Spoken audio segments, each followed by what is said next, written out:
דן מחברת יד סליקה, והיום אני הולך להדגים לכם את אפליקציית הסליקה שלנו ואת מכשיר ה-iOS. המכשיר תומך במגוון דגמי אייפון, אייפון 3G, iPod Touch וגם באייפון 4 החדש. אופן ההפעלה מאוד פשוט. לוקחים את המכשיר ה-iOS, מחליקים מכשיר האייפון, מדליקים את המכשיר ונכנסים לאפליקציית iPay Plus.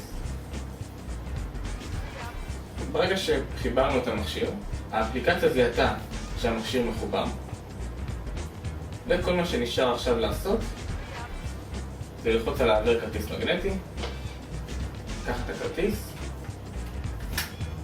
להעביר אותו, לרשום את הסכום שאנחנו רוצים.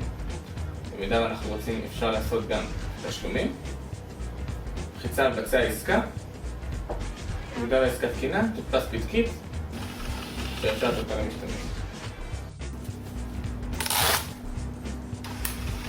במקביל, ברגע שניכנס לממשק הניהול באינטרנט, העסקה כבר תופיע ונוכל לראות את כל פרטי העסקה כבר במערכת בו זמנית.